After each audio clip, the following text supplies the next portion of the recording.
গত 4 দিনে গ্রিসের সান্তোরিনি ও আমরগস দ্বীপে 2 শতাধিক ভূমিকম্প হয়েছে। নিরাপত্তার জন্য বহু স্কুল বন্ধ ঘোষণা করা হয়েছে।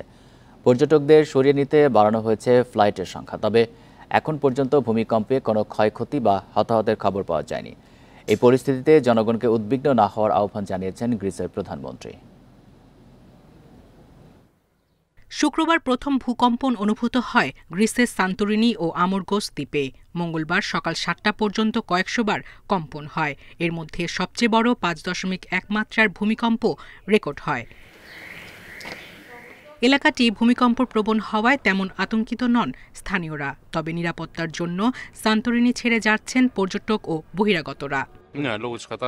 আমরা এখানে জন্মেছি, এখানেই থাকব। ভূমিকম্প প্রায় হয়, এ নিয়ে আমরা দুশ্চিন্তা করি না। কিছু ঘটলে তখন দেখা যাবে। একের পর এক ভূমিকম্পে কেঁপে উঠছে। আমরা আতঙ্কিত, শিশুরাও ভয় পাচ্ছে, তাই পরিবার নিয়ে চলে যাচ্ছি। বিশেষজ্ঞদের শঙ্কা, দ্বীপটিতে ভূকম্পন আরও কয়েকদিন চলতে পারে। এ পরিস্থিতিতে 7 ফেব্রুয়ারি পর্যন্ত সান্তোরিনি, আমরগোস ও আশপাশের সব স্কুল বন্ধ রাখা হয়েছে। নির্মাণ কাজ বন্ধ, পরিত্যক্ত ভবন ও সুইমিং পুল খালি করার নির্দেশনা দেওয়া হয়েছে।